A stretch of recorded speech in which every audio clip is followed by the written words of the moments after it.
हेच मुची प्रार्थनान, हेच मुचे मागणे. माणसाने माणसाशी माणसा सम वागणे.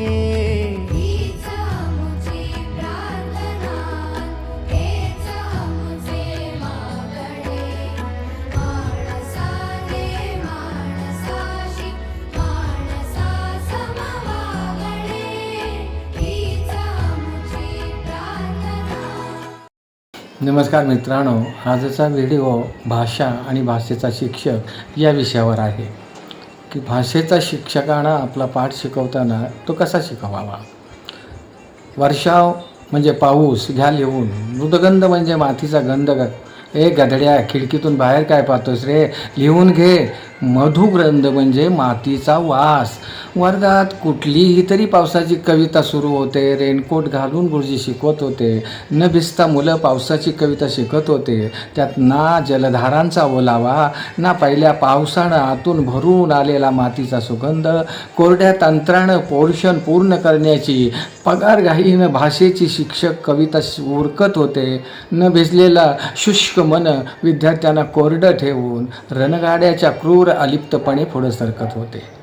पिढ्यांच्या पिढ्या रसिक्त शून्य ठेवण्याचं भाषेच्या शिक्षकाचा मोलाचा वाटा असतो. क्वचित अपवादापुरता सोडल्यास विलक्षण मेनचट चेहऱ्यानं अनुक्रमणिका पूर्ण करण्यात शिक्षक रमलेले असतात. तशात ते जर भाषेचे असतील तर मुलांचं काही खरं नाही आहे. भाषा समृद्ध रसरसून तेजाळलेले उत्कट मन भाषेच्या शिक्षकाच्या रूपानं विद्यार्थ्यांना दिसायला हवे. कविता असो किंवा कथा असो, नाटकातला उतारा असो, त्यातला रसपूर्ण रीतीने विद्यार्थ्यांच्या धमन्यातून व्हायला हवा. संवेदनता तरलता उत्कट करून विद्यार्थ्यांना अधिक सुरेल आयुष्याकडे घेऊन जाणं हे भाषेच्या शिक्षकाचं काम. हे काम जीव ओतून केल्याशिवाय होऊच शकणार नाही आहे. केवळ BEdला प्रवेश मिळाला, शासकीय योजनांच्या पाऊलवाटेनं शिक्षकाची नोकरी मिळाली, संस्थेनं उपकार केले, फार तर तुम्ही वर्गात शिरू शकाल. पण विद्यार्थ्याच्या हृदयात शिरण्यासाठी भाषेच्या शिक्षकानं विद्यार्थ्यांना पाठ्यपुस्तक बाह्य कसदर वाङ्मयाकडे वळवण्याचं मोलाचं काम भाषेचा शिक्षकच करू शकतो. आपण स्वतः कवितेत भिजलो आहोत का? कुसुमाग्रजांचे स्वप्नांची समाधी किंवा कानाक किंवा पृथ्वीचं प्रेमगीत, बोरकरांची जपानी रमलेचं रात्र, कानेटकरांचं रायगडला जेव्हा जाग येते या नाटकातला भाग, बेडेकरांचं रणांगण, गोणीदांची पडघवली, अशा शेकडो उत्कृष्ट कलाकृतीने आपल्या मनावर गारूड केलेलं होतं का? एखाद्या आरत संध्याकाळी गोखल्यांच्या कातर वेळेने डोळे कधी भरून आले होते का? भाव्यांच्या 17वं वर्षमधील झोका किंवा हृदयात झुलला होता का? दोन्हीही माडगुळकरांच्या कथा काव्यांचा मृगसरिणी आतला ढेकूळ कधी आपला ओला झाला होता का? या प्रश्नांची उत्तर फक्त युक्तिवादानं नाहीत देता येत. केवळ मराठी सोपी वाटली, उत्तीर्ण व्हायला बरी वाटली म्हणून MA झालो, पुढे दैवानं साथ दिली म्हणून BEd झालो, अशा प्रकारचे शिक्षण क्षेत्रात आलेले शिक्षक नोकरी करेल, पगारानं श्रीमंत होईल, पण व्यवसायाचा आनंद नाही तो मिळवू शकणार.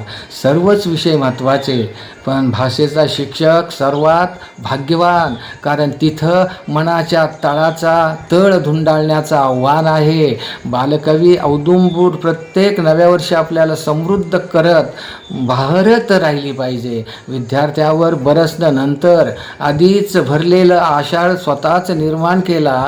केवळ अंकलिपीनं पुढं सरकणं, न शब्दार्थ उतरून देण्यात मुलांची वाया भरणं हे भाषेच्या शिक्षकाचं काम होऊ शकत नाही आहे. पण मुलं तुमचा तास संपण्याची वाट ही पहिल्या मिनिटापासून बघत राहतील, हे मात्र तुम्ही ध्यानात ठेवा.